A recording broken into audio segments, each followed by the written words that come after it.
الله الرحمن الرحیم۔ محترم سامعین و ناظرین، ہر مسلمان جانتا ہے کہ ایمان کے بعد سب سے اہم عبادت نماز ہے۔ نماز ایک ایسی اہم عبادت ہے جس کے بغیر ایمان ہی ناقص ہے۔ نماز کو دین کی بنیاد بتلایا گیا ہے۔ اللہ کے رسول صلی اللہ علیہ وسلم کا فرمان ہے، الصلاۃ عماد الدین، نماز دین کا ستون ہے۔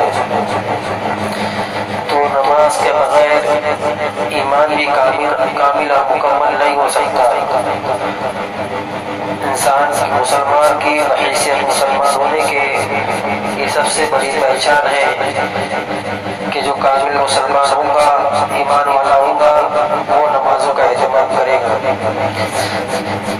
لیکن عرض کرنا یہ ہے، اور ہمارا موضوع بھی یہی چل رہا ہے کہ کسی بھی عمل کے متعلق یا کسی بھی عمل کی فضیلت کو بیان کرنے کے لیے موضوع اور من گھڑت روایتوں کا سہارا نہیں لینا چاہیے۔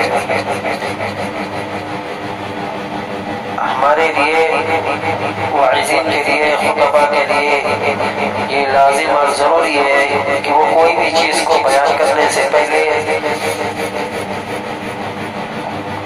اس کی تحقیق کرے کہ میں جو چیز بیان کر رہا ہوں وہ کہاں تک کے درست ہے۔ بہت سی چیزوں کا ذکر ہو چکا ہے۔ آج میں آپ کے سامنے نماز کے متعلق ایک من گھڑت روایت پیش کروں گا جو کہ واعظین اور خطباء نماز کی اہمیت کو بتلانے کے لیے عام طور سے بیانوں کے اندر ذکر کرتے ہیں۔ نماز مومن کی معراج بتلایا گیا ہے کہ نماز جو ہے مومن کی معراج ہے، اور نماز کو مومن کی معراج کہنے کی وجہ یہ ہے کہ نماز جیسی عبادت کی جو فرضیت ہے وہ معراج میں ہوئی تھی۔ تو اس اعتبار سے اگر نماز کو مومن کی معراج کہہ دیا جائے تو کوئی حرج نہیں ہے، اور بزرگوں کا قول بھی ہے، الصلاۃ معراج المؤمنین، نماز مومن کی معراج ہے۔ لیکن بزرگوں کے اس قول کو بعض واعظین حدیث بنا کر پیش کر دیتے ہیں، اور اس طرح کہتے ہیں قال رسول اللہ صلی اللہ علیہ وسلم الصلاۃ معراج المؤمنین، کہ نبی کریم صلی اللہ علیہ وسلم نے فرمایا کہ نماز مومن کی معراج ہے۔ تو نماز مومن کی معراج ہے، یہ بزرگوں کا قول ہے، یہ کوئی حدیث نہیں ہے۔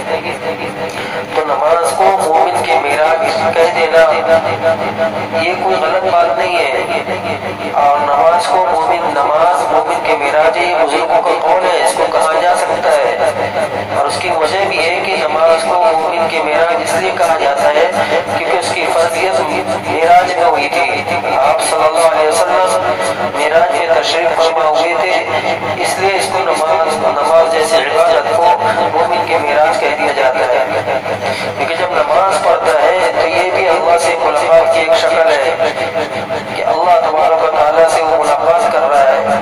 لیکن اس کو حدیث بنا کر پیش کرنا کہ اللہ کے نبی نے ایسا فرمایا نماز مومن کی معراج ہے، یہ درست نہیں ہے۔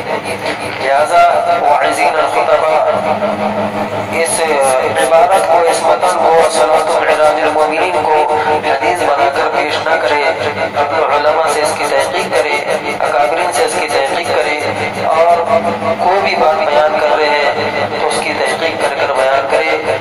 اگر ہمارے ذریعے سے ایک بھی غلط بات امت تک کے پہنچ گئی اور امت نے اس غلط کو صحیح سمجھ لیا تو اس کے ذمہ دار واعظین اور خطباء ہوں گے۔ اس لیے اس بات کا اہتمام کرنے کی سخت ضرورت ہے